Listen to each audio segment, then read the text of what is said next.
한국어 텍스트 데이터를 위한 최고의 토크나이제이션은 무엇일까요?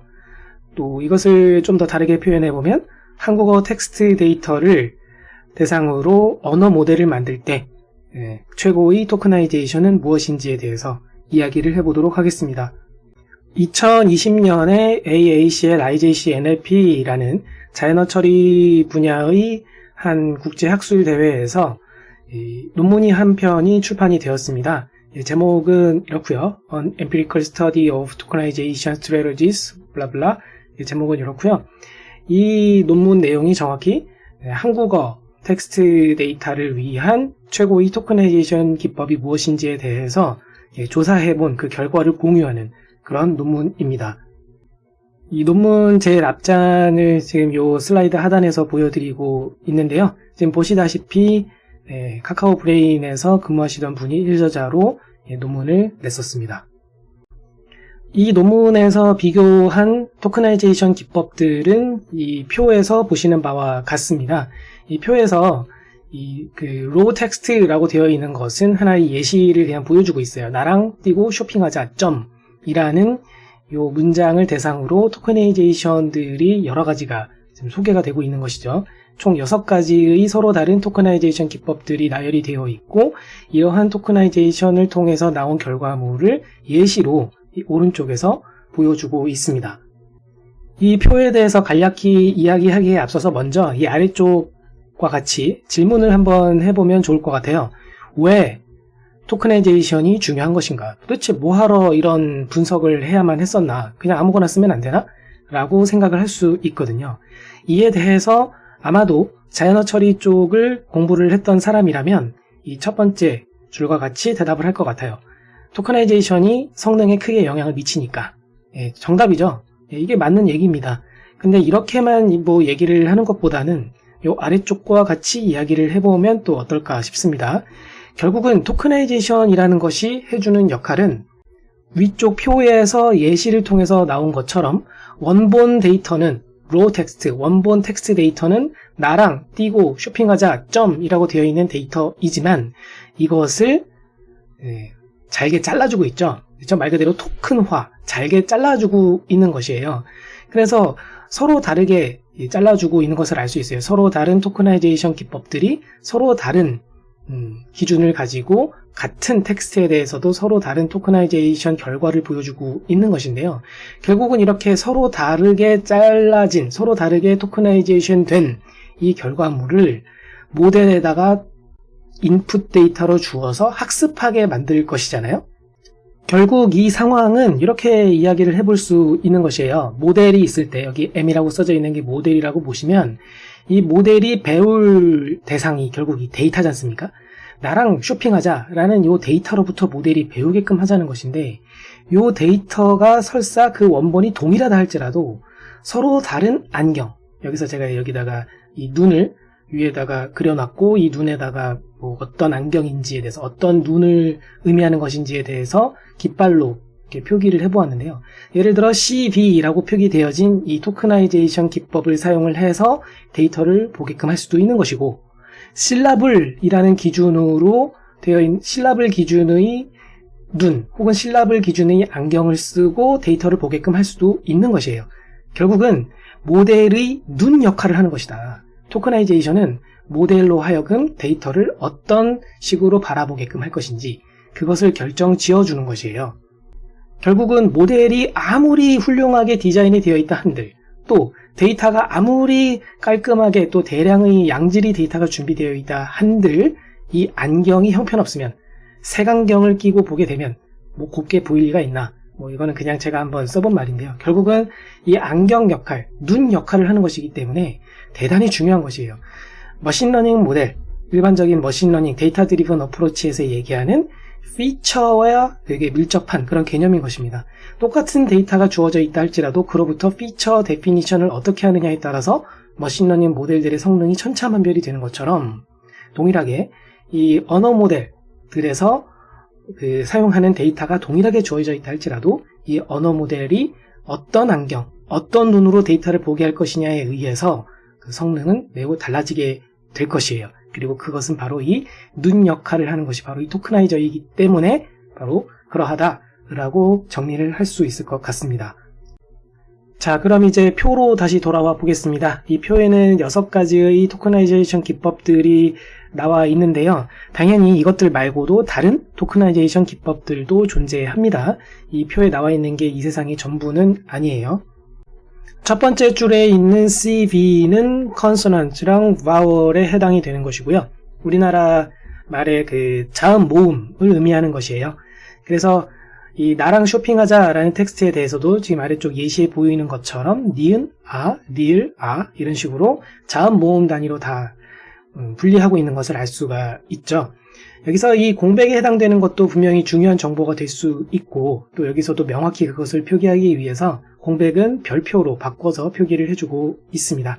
그래서 여기서 이 슬러시, 이 짝대기에 해당되는 것은 나눈 토커나이제이션으로서 나눠진 것들을 구분하고자 이 표에서 이제 그 표현을 해주고 있는 거예요. 그래서 니은, 아, 리을, 아 이런 식으로 지금 나눠주고 있다. 그래서 맨 끝에 점까지 해서 굉장히 거의 산산이 분해하는 수준으로 나눠주고 있는 것을 알 수가 있습니다.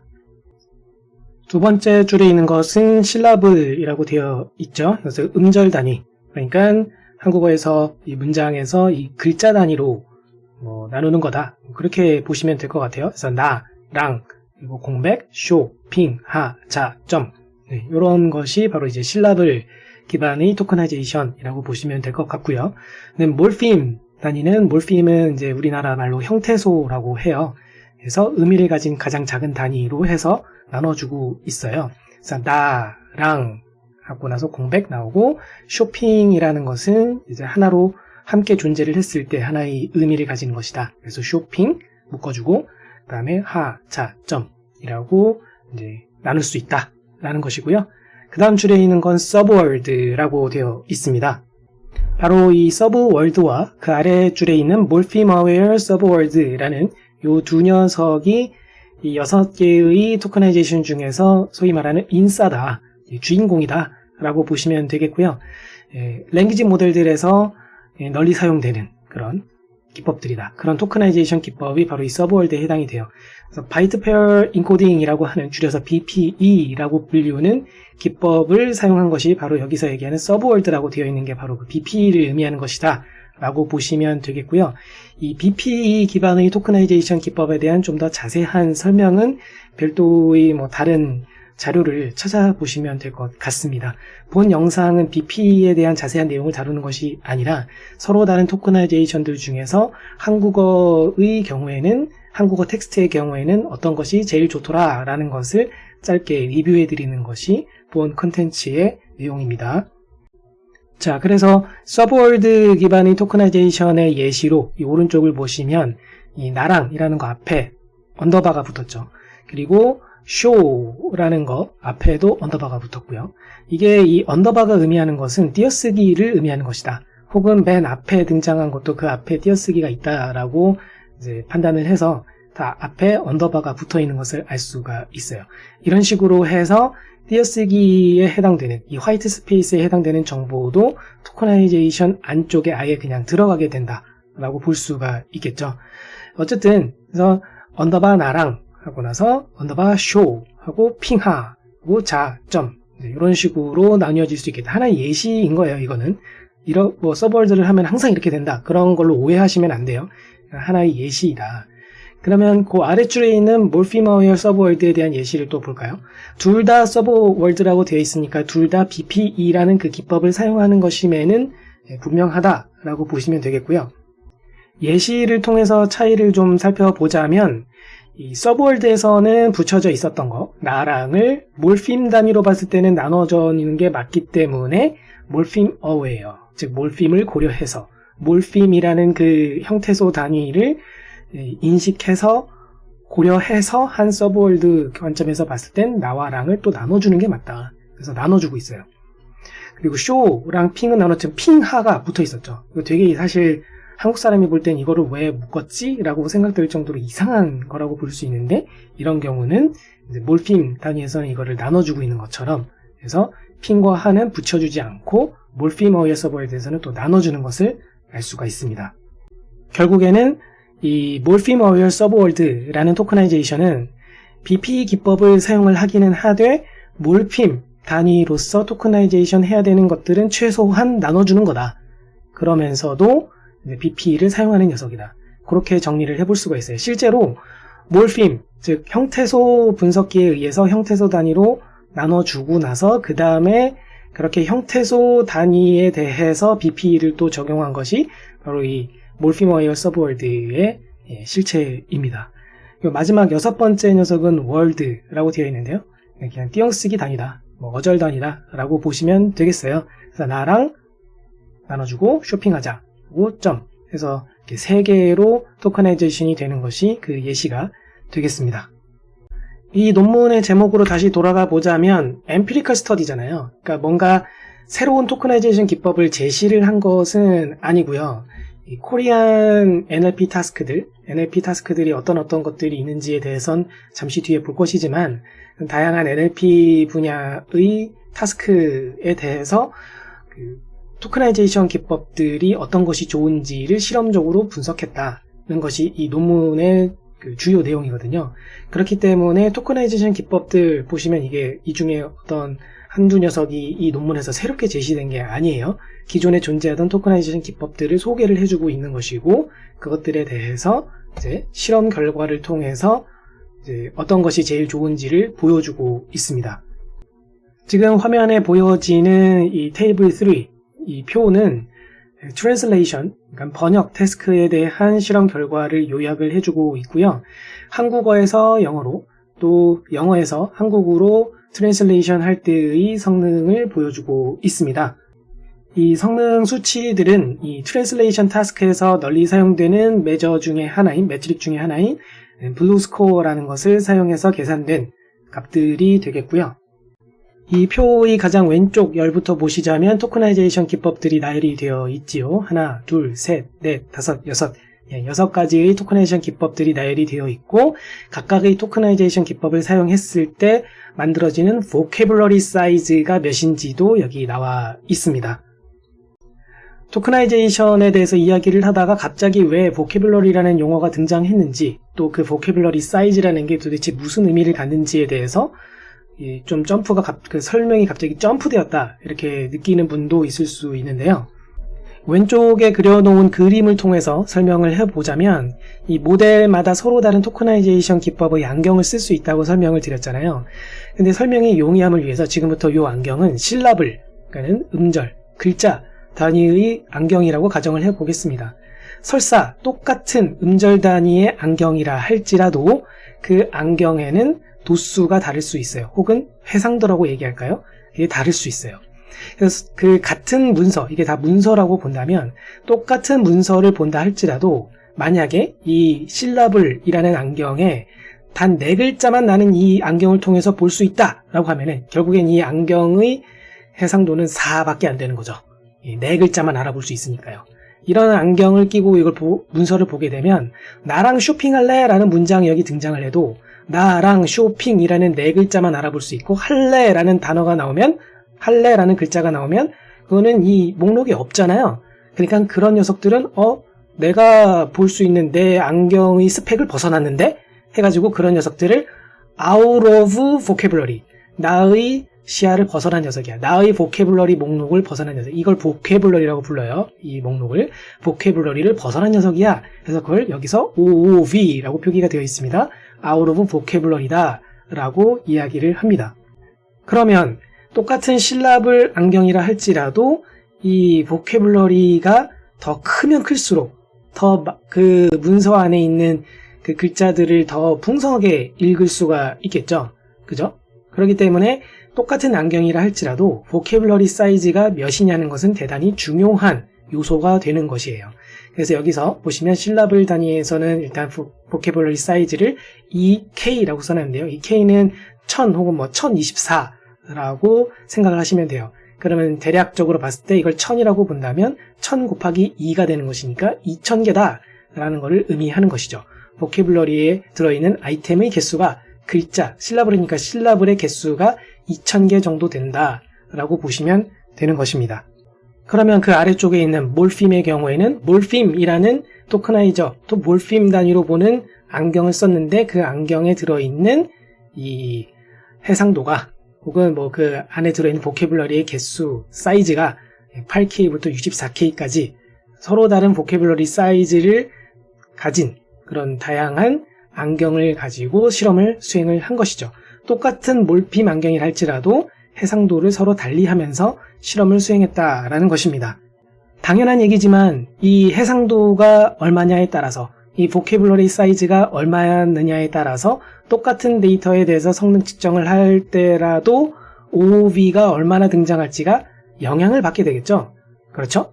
그래서 실제로 보시면은 이 보캐블러리 사이즈가 몰핌의 경우에 8K부터 64K까지 증가하고 있는데 이 보캐블러리 사이즈가 증가함에 따라서 자연스럽게 OOV가 등장하는 레이트, 즉 OOV의 비율도 감소하고 있는 걸 알 수 있어요. 이 보캐블러리가 더 많아지면 많아질수록 이 문서 데이터에서 처음 보는 녀석, 즉 이 보캐블러리 안에 없는 녀석이 등장할 확률은 적어질 테니까요. 지극히 자연스러운 현상이라고 생각을 할 수 있을 것입니다. 자, 그럼 지금부터는 이 표의 성능 수치들을 좀 살펴보도록 하겠는데요. 재미있는 점이 몇 가지 있어요. 우선 이 몰핌 레벨의 토커나이제이션 기법이 얼른 생각을 해봤을 땐 그래도 괜찮은 성능이 나오지 않을까라고 생각할 수 있는데 예상과는 달리 생각보다 다른 토커나이제이션 기법들과 비교했을 때 성능이 낮은 편이에요. 거의 제일 아래에 속하는 성능이죠. 월드 레벨을 제외하고는 가장 하위의 성능을 보이고 있어요. 오히려 실라블 레벨, 그냥 단순히 글자 단위로 했을 때 성능이 상당히 준수한 편입니다. 그렇지 않습니까? 심지어 BP 그 토커나이제이션 기법을 사용을 한 것보다도 더 성능이 높아요. 그런 점에서 봤을 때 이 실라블 단위로 심지어 이 보캐블러리 사이즈도 더 훨씬 조그맣잖아요. 그럼에도 불구하고 성능이 높다는 것은 굉장히 주목할 부분이라고 볼 수 있습니다. 하지만 진짜 최종 승자는 바로 이 몰핌 어웨어 서브월드가 되겠는데요. 형태소 단위로 봤을 때 나눠야 되는 녀석들은 1차적으로 나누면서도 BP 기법을 적용했을 때 가장 좋은 성능을 거둔 것을 알 수가 있어요. 이 표의 성능은 트랜슬레이션 타스크에 대한 성능이기 때문에 번역 쪽에서 막강한 모델인 트랜스포머 모델을 사용을 해서 나온 수치들이고요. 이제 이 슬라이드에서는 또 다른 내추럴 랭귀지 언더스탠딩에 해당되는 타스크들을 요약해서 보여주고 있거든요. 그래서 한 표 안에 여러 가지 타스크들이 나와 있는 거예요. 5가지의 타스크들이 나와 있고요. 이것들은 정확하게는 타스크 이름이 아니라 데이터셋 이름이 되겠어요. 그래서 예를 들어서 여기 첫 번째에는 콜쿼드라고 되어 있는 이 데이터셋은 머신 리딩 컴프레hension 이라는 그 타스크에 대한 데이터셋이 되겠습니다. 그래서 총 5가지의 데이터셋을 사용을 해서 5개의 다운스트림 태스크들에 대해서 성능 측정을 한 것이고요. 여기서는 이것들은 다 그 트랜슬레이션 타스크들이 아니기 때문에 여기서는 트랜스포머 모델을 사용하지 않고 그 오리지널 버트 모델을 한국어에 대해서 프리트레이닝을 해가지고 파인 튜닝해서 성능 측정을 한 결과다라고 보시면 되겠습니다. 이 5가지 타스크들에 대한 성능 수치들을 이제 보자면 이 수치들은 타스크가 서로 다르기 때문에 당연히 이 수치를 계산한 매트릭도 서로 달라요. 예를 들어 콜쿼드의 경우에는 exact match F1 스코어를 얘기하는 것이고 콜 NLI의 경우에는 accuracy이고 등등 이 아래쪽 캡션에서 설명을 해주고 있죠. 서로 다른 수치이기는 하지만 서로 다른 매트릭이긴 하지만 공통적으로 다 숫자 값이 높을수록 좋은 것입니다. 그래서 보시면 각각의 타스크들마다 서로 다른 토커나이제이션 기법들을 비교를 했을 때 가장 높은 성능 수치들에 대해서는 볼드체로 표기가 되어 있는 걸 알 수 있어요. 그래서 보자면 결국 서브월드 BP 기법을 사용했을 경우가 준우승을 차지했고 몰핌 어웨어 서브월드가 우승을 차지했다는 것을 알 수가 있죠. 그래서 몰핌 어웨어 서브월드가 다양한 NLU 타스크뿐만 아니라 트랜슬레이션에서도 가장 프로미싱한 그런 토커나이제이션 기법이다 라는 것에는 의심의 여지가 없습니다. 그것은 일단 명백한 결론으로서 이 논문에서 확인을 해주고 있어요. 하지만 그 외에도 좀 주목을 해볼 만한 좀 그런 요소들이 있는데요.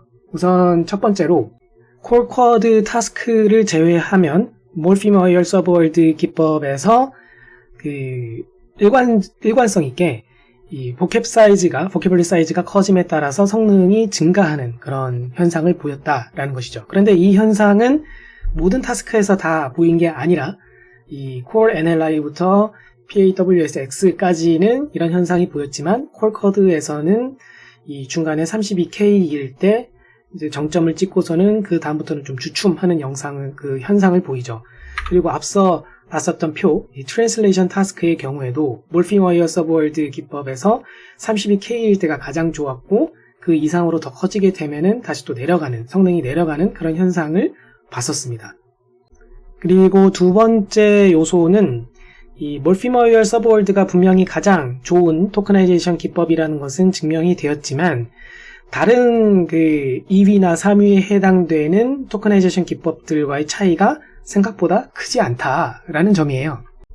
예를 들어 보자면은 몰핑어웨어 서브월드를 사용을 했을 때 콜쿼드의 경우에는 오히려 서브월드가 더 앞서 나갔죠. core NLI를 보자면 여기서 테스트 데이터셋에 대해서 76.61이 나왔는데 여기 서브월드 기법에서는 75.15를 달성을 했었죠. 여기선 또 78.11이었는데 이 위에서는 77.47까지를 달성을 했었어요. 이 정도면 그래도 어마어마한 차이 아니냐라고 보시는 분들도 있을 수 있겠지만 이 몰핑어웨어 서브월드 토커나이제이션을 쓰려면 몰핑 애널라이저를 써야 되는데 이 약간의 성능 향상을 위해서 몰핑 애널라이저를 쓰는 것이 과연 맞냐라는 것을 고민을 한번 해봐야 한다는 얘기입니다. 타스크의 종류에 따라서 예를 들어 NSMC를 내가 풀고자 한다. NSMC 데이터셋을 가지고 해당되는 문제를 풀고자 한다. 그러면은 이 서브월드를 썼을 때랑 몰핑어웨어 서브월드를 썼을 때랑 성능 차이가 굉장히 미미하잖아요. 근데 이 성능의 이점을 얻기 위해서 과연 몰핑 애널라이저를 쓰는 그런 버든을 감수할 것이냐. 이것은 또 다른 차원의 문제가 될 수가 있거든요. 그래서 이런 고민은 좀 해볼 필요가 있을 수 있다라는 것이고요. 하지만 단순 성능만을 보았을 때, 정확도 등과 같은 성능만을 보았을 때에는 몰핑어웨어 서브월드 기반의 토커나이제이션 기법이 가장 한국어 문서 분석에 있어서는 가장 좋은 선택지임에는 분명하다라고 마무리할 수 있을 것 같습니다.